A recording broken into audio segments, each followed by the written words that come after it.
Greetings, fellow moviegoers, and welcome to Movie Central, the place to talk about movies, TV shows based on movies, toys based on movies, games based on movies, and rides based on movies. I'm your host, Mr. CCS, and this is my pet gorilla, George. So, I decided to take a break from the Universal monster movies for a minute because there was another monster movie who ruled the silver screen that wasn't produced by Universal. And it just so happens that this very monster, 90 years later, still stands the test of time for his sheer strength, size, and power. I can say the same thing about the movie, too. So, with that, let's talk about the history of such a powerful thing so you can see how big his power truly was. It all started when American filmmaker Merian C. Cooper envisioned a film where a gorilla defended a damsel in distress while battling a Komodo dragon. The idea was based off of a bunch of stories that Cooper had read, and he was willing to pitch it to as many studios as possible. Unfortunately, because this was the 1930s, the idea of utilizing real animals didn't exactly work out. However, there was a silver lining. Enter stop-motion pioneer Willis O'Brien, who was working on many stop-motion film projects at the time. Cooper decided that he would ask O'Brien to make his gorilla epic with him, creating stop-motion puppetry for the big battle as well as other sequences.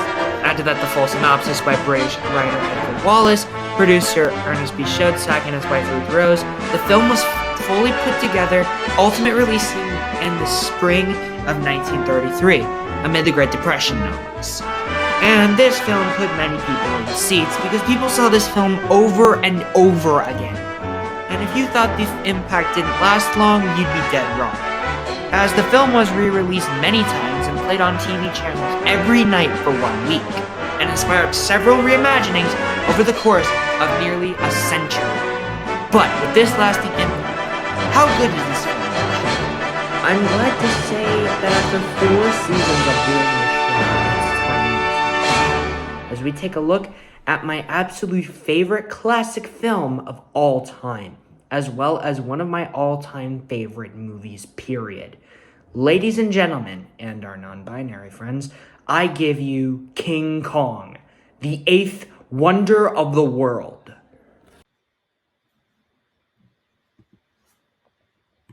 Actress Ann Darrow, played by the late Fay Wray, and director Carl Denham, played by the late Robert Armstrong, traveled to the Indian Ocean to do location shoots for Denham's new Jungle picture.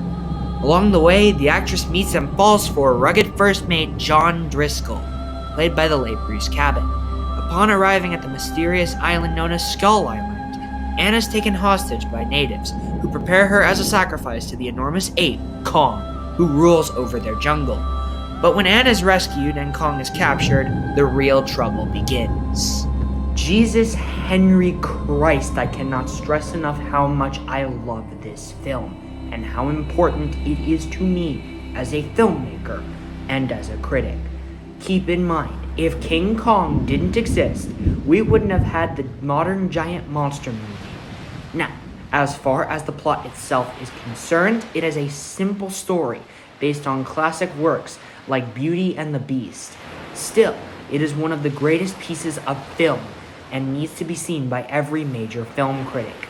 Other than the story, the aspects that make King Kong great are the characters, special effects, music, and setup, and there is no denying that whatsoever. So without further delay, let's talk about these aspects and how they make the movie special. Start with the characters. They're your typical classic monster movie characters, but unlike the Universal films, every single one of them, at least in my eyes, is extremely interesting. Robert Armstrong as Carl Denham, the overambitious director, was fantastic, as he was written perfectly. In the newer versions of the film, Denham and his versions are portrayed more as villains, but here he is more of a sympathetic character, and a bit of a hero at that. Bruce Cabot as Jack Driscoll, the gruff first mate of the SS Venture, was always my favorite, as he was the humanized character and made more sense than any of the others. Besides, I do love Bruce Cabot more than a lot of people do, so there's that.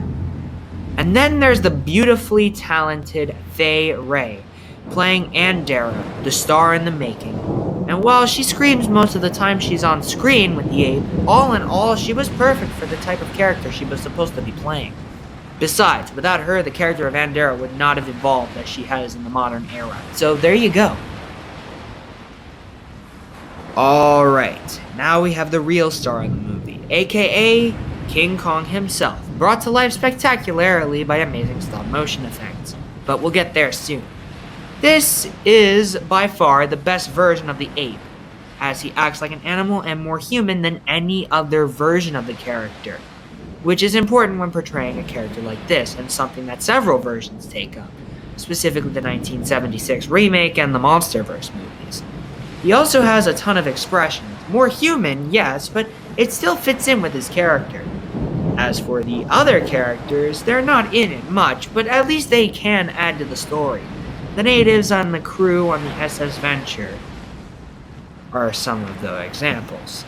Yes, since this movie was made in 1933, there are some racial stereotypes, but it doesn't sting too much since this is what life was like back in the 1930s to the late 1960s, so I won't complain too much about it. It was a different time and I can't judge the movie for that. Now we get to the special effects, which for 1933 are spectacular. We've got miniatures and stop-motion animation by Willis O'Brien, who created smooth and moving creatures like reptilian monsters, dinosaurs, and of course, the ape himself, who is obviously the best creation of O'Brien. Something that is overlooked, however, is the close-up of the ape's face created by very simple animatronics, which for the time are pretty fantastic. Although my favorite special effects in this movie are definitely the stop-motion animated creatures, specifically the ape himself. And as for the music, Max Steiner created a mysterious yet curiosity-killing score that still to this day holds up, and we'll see a remastering for my Kong remake, or at least the main universe version of Colin's Kong remake, coming soon. # shameless plug. My favorite pieces are the opening, the ending, the King Kong March, Aboriginal Sacrifice, and the Jungle Dance. It's a great score, and I highly recommend listening to it. Now, there are a lot of iconic scenes this movie has to it, as well as a ton of scare factors. People are eaten, creatures are mangled, and the ape himself is killed in a very dark fashion. But as for the iconic scenes, Kong fighting the T-Rex and the climax on the Empire State Building are absolutely the scenes that many associate with this movie, but the Empire State Building scene will always be the best scene of the film for me, because of how groundbreaking it was for special effects, as well as the meaning behind it. So obviously, King Kong is an absolute must-watch for anyone who loves movies or wants to learn to become an enthusiast of film just like myself, and it deserves to be called one of the greatest films of all time, which is why it earns the only score I can give it, a 10 out of 10. Nobody shall hate this movie due to the fact that it is an incredible experience from beginning to end. Long live the King. Well, that's it for this week, and one I've waited to do particularly for a long time. I'll be covering a few different versions of Kong soon, so stay tuned for that. But also feel free to tune in next week when I take a look at another Universal Monster movie. With that said, my name is Mr. CCS, this is Movie Central, and that, my friends, is a wrap. See you next week.